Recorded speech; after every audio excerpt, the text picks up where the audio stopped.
Esta es la lección 6 de la serie El nacimiento del futuro, una serie apasionante con un sólido fundamento filosófico a través de los siglos de la verdadera historia de la humanidad. La lección de hoy aborda los siglos segundo y primero antes de Cristo, especialmente sobre los héroes que iluminaron nuestra historia. Los iluminadores. El brillo intelectual de Grecia continuó en el siglo II a.C., especialmente a través del trabajo del matemático y astrónomo Hiparco. Sin embargo, es en este siglo cuando el foco de nuestra historia debe cambiar de Grecia a Roma. Tal era su admiración por los griegos que los romanos importaron la cultura griega a Roma, sus mitos y leyendas, su arquitectura y escultura, y principalmente su intelectualismo.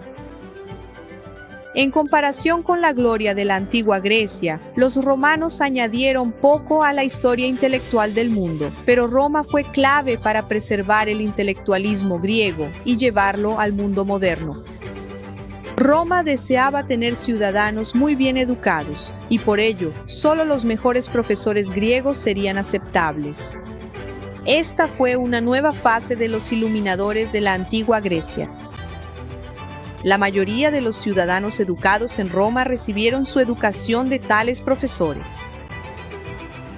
Sin embargo, estos ciudadanos educados no estaban ellos mismos comprometidos con la tarea de intentar explicar la existencia, como hacían los grandes filósofos griegos.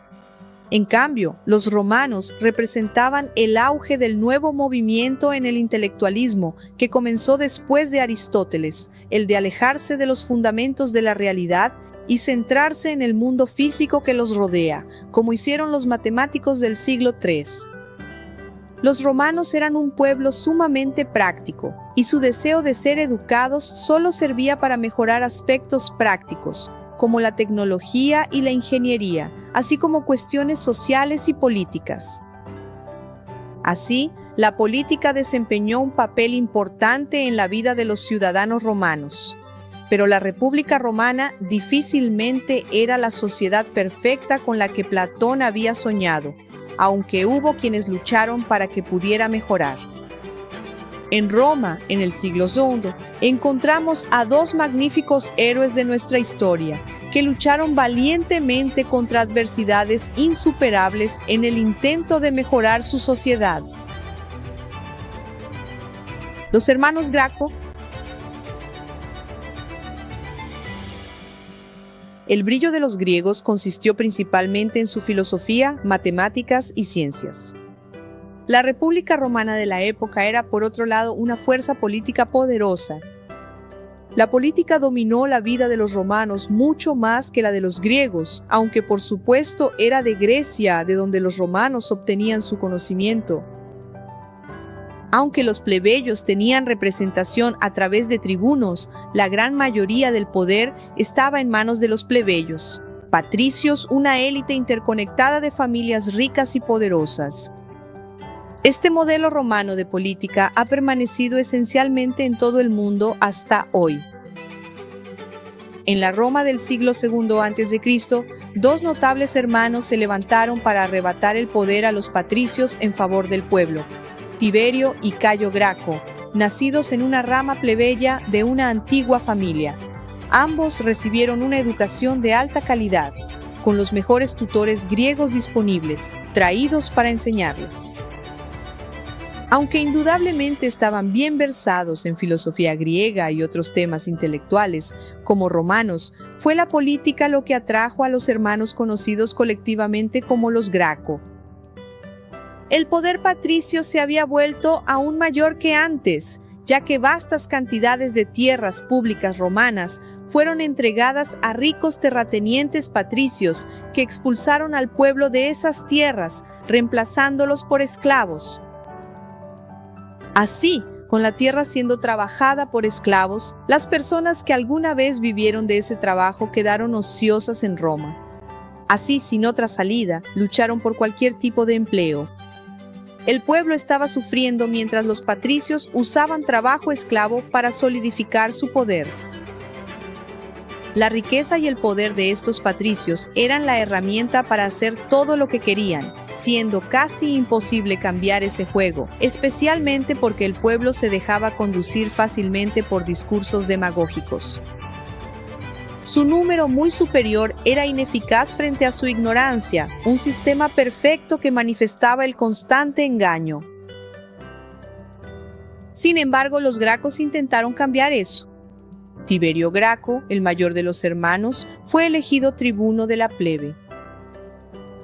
E inmediatamente comenzó a ocuparse de ese problema. En primer lugar, invocó una antigua ley que limitaba la cantidad de tierras que una sola persona podía poseer y a continuación estableció una comisión para comenzar a redistribuir el acceso y uso de las tierras de los patricios de vuelta a los plebeyos. Desafortunadamente, la mayor parte del Senado estaba compuesta por terratenientes patricios, incluso los más liberales, que no deseaban que sus tierras fueran expropiadas. Por ello, los senadores sobornaron a los demás tribunos para oponerse a las reformas de Tiberio. En respuesta a esto, Tiberio intentó influir en el pueblo contra esos tribunos, argumentando que cualquier tribuno que favorezca a los ricos por encima del pueblo no es un verdadero tribuno. Este tipo de sentimiento revolucionario envió ondas de choque por toda Roma, cuando los patricios se dieron cuenta de que su gobierno de élite estaba amenazado y los plebeyos comenzaron a unirse a Tiberio, con la esperanza de que él los condujera a mejores condiciones. Tal era el miedo de los patricios hacia el movimiento y tal era la brutalidad de la antigua Roma que cuando terminó su mandato como tribuno, el Senado usó su poder no solo para obstruir su elección, sino también para reunir una fuerza armada que marchó hacia el foro y hizo que Tiberio Graco y 300 de sus partidarios fueran golpeados hasta la muerte. Desafortunadamente, gran parte del pueblo, a quienes los Graco hicieron todo por ayudar, se volvió en su contra, como resultado de los efectos de los medios locales, que difundían en lugares de gran concentración rumores y discursos a favor de los llamados patricios y los boni, y difamaban a los Graco con mentiras, engaños y contrainformación. El pueblo fue incapaz de discernir la verdad en medio de las mentiras atractivamente difundidas. Hacía siglos que no ocurría tanto derramamiento de sangre en la política romana, lo que demuestra cuánto temían los patricios perder su poder y hasta dónde estaban dispuestos a llegar para conservarlo. La comisión de Tiberio continuó su trabajo, sin embargo, ahora a un ritmo mucho más lento, ya que el Senado seguía eligiendo a los partidarios de Tiberio. 10 años después, el hermano menor de Tiberio, Cayo, se convirtió en tribuno de los plebeyos y revivió la reforma agraria de su hermano. Sabiendo que el Senado había abusado de su poder para prohibir esas reformas, Cayo comenzó a actuar en contra del Senado, apelando al segundo estamento de los caballeros, que tenía el poder de juzgar a los senadores por mala conducta. Siendo un político aún más astuto que su hermano, Cayo logró reunir un grupo mayor de seguidores y muchas de sus reformas fueron aprobadas durante sus 2 años en el cargo. Sin embargo, la visión de Cayo se extendía más allá de los romanos comunes. Tras sus éxitos, Cayo comenzó a luchar por los derechos no solo de los ciudadanos romanos, sino también de otros italianos no romanos que vivían en la ciudad. Eso fue demasiado para los orgullosos ciudadanos romanos y muchos de los seguidores de Cayo. Ahora se volvieron en su contra, además de parte del propio pueblo, nuevamente influenciado por discursos y panfletos cargados de desinformación y mentiras. Con su apoyo debilitado, el Senado logró reunir una amplia fuerza de oposición, similar al modelo utilizado anteriormente contra su hermano. Sabiendo que su destino lo esperaba, Cayo, un romano honorable hasta el final, cayó sobre su propia espada. La mayoría de sus reformas fueron posteriormente revocadas y 3.000 de sus seguidores fueron arrestados y condenados a muerte. Una vez más, los patricios abusaron groseramente de su poder y se aprovecharon de la ignorancia y condescendencia del propio pueblo para preservar su estatus de élite y evitar que la sociedad se convirtiera en un lugar mejor para todos los demás.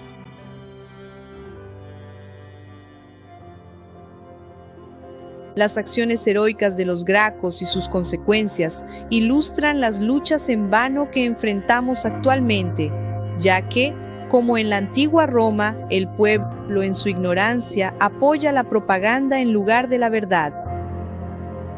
Los Graco eran solo 2 hombres, aunque dotados de gran inteligencia, carisma y una educación griega de alta calidad.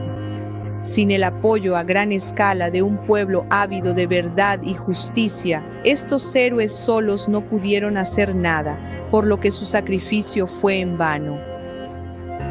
Ahora imagina cómo sería el mundo si un enorme movimiento global de individuos inteligentes, valientes, con la misma mentalidad racional, inteligentes, bien educados y defensores de la verdad, tomara fuerza.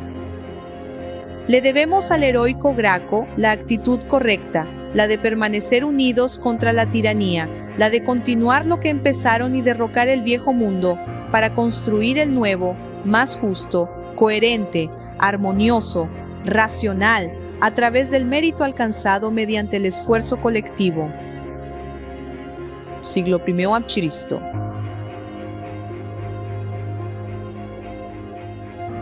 La esclavitud era omnipresente en el mundo antiguo. Incluso en la democracia de la antigua Atenas había una enorme población de esclavos europeos. La aceptación de la esclavitud era tal que incluso el propio Platón consideraba difícil prescindir de la esclavitud, y esta estaba ausente en su idea de un sistema político perfecto.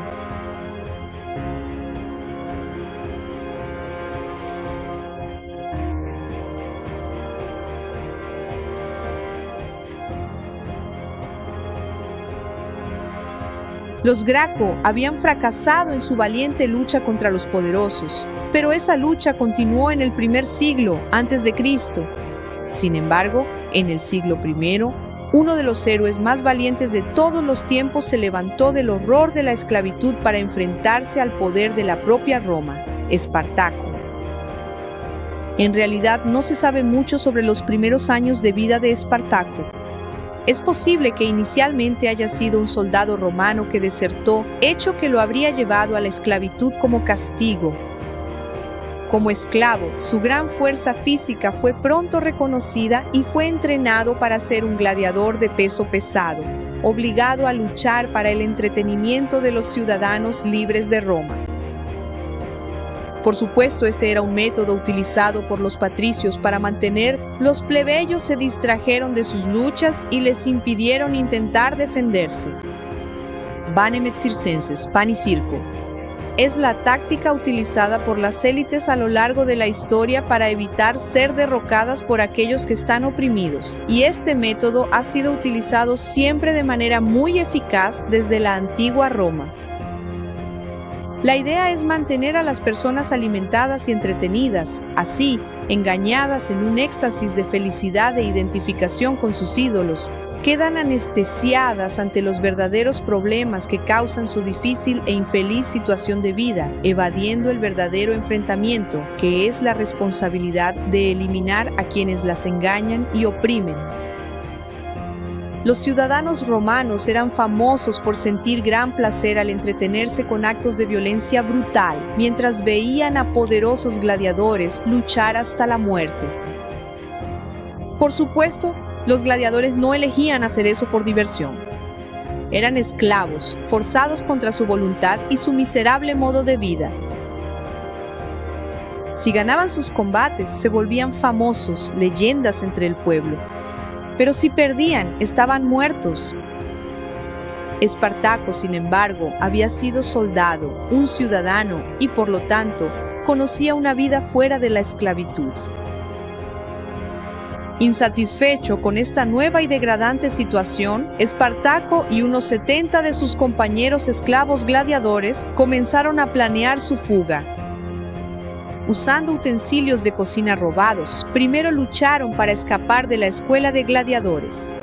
antes de robar más armas, reclutando a muchos más esclavos para convertirse en una fuerza considerable, retirándose a las laderas del monte Vesubio, donde la banda de rebeldes eligió a Espartaco como su líder. Por supuesto, el ejército romano fue desplegado rápidamente para hacer frente a la rebelión. Pronto, el campamento del Vesubio fue sitiado por una milicia romana que intentó matarlos de hambre. Espartaco, sin embargo, no caería tan fácilmente. Él y algunos de sus mejores hombres lograron descender secretamente por la ladera del volcán y atacar a la milicia por la retaguardia, eliminando a la mayoría de ellos. Luego, se enviaron más soldados desde Roma para hacer frente a la revuelta, pero Espartaco continuó derrotándolos, y a medida que avanzaban, sus éxitos atrajeron a más esclavos a su causa, generando un faro de esperanza para aquellos que estaban más oprimidos. Pronto, ese ejército rebelde sumaba cerca de 70.000 hombres. Es casi seguro que Espartaco debió haber tenido algún entrenamiento militar, dado su éxito contra el disciplinado ejército romano, y así comenzó a entrenar a su propio ejército de esclavos y ciudadanos que se unieron a él. A medida que más y más legiones romanas eran derrotadas por el ejército de Espartaco, Roma terminó enviando 8 legiones al sur para combatir esta revuelta. Espartaco continuó luchando valientemente, pero sus fuerzas fueron empujadas hacia el sur. Ese ejército continuó creciendo y luchando valientemente, pero finalmente fueron derrotados en una gran batalla final, donde supuestamente Espartaco fue asesinado, aunque su cuerpo nunca fue encontrado. Cerca de 6.000 hombres sobrevivieron a la batalla y fueron crucificados a lo largo de la Vía Apia, un destino terrible para estos valientes héroes. La valentía, solidaridad y audacia de Espartaco y su ejército demostraron que, como en el caso de los hermanos Graco, lo que faltó fue una mayor adhesión del propio pueblo, reprimido por el terrible antiguo imperio. Con la máxima obediencia y servidumbre del pueblo, el templo de la República Romana llegaba a su fin, abriendo camino para el terrible imperio que, aunque la mayoría del mundo actual no lo perciba, continúa expandiéndose en los tiempos actuales. El Imperio Romano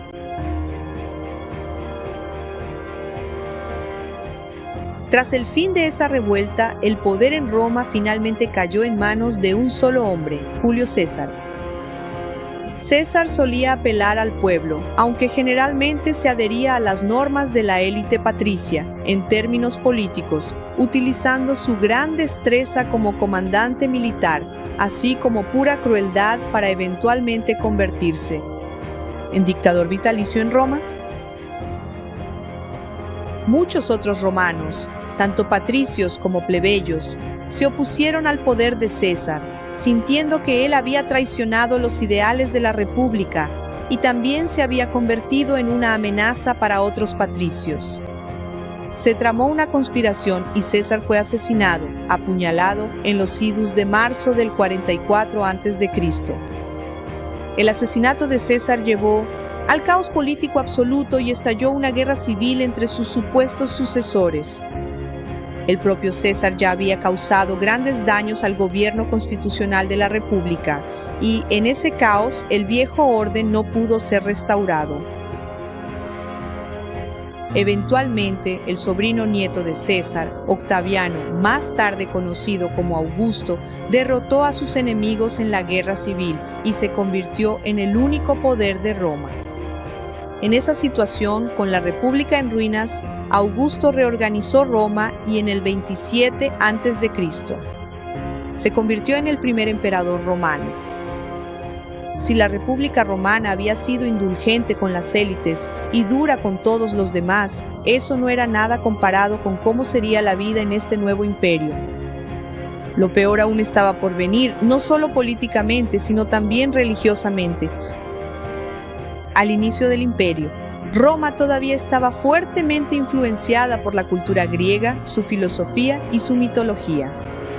Pero el próximo siglo traería al mundo una nueva religión, que acabaría generando los efectos más devastadores en el mundo, prácticamente deshaciendo el magnífico trabajo de los griegos.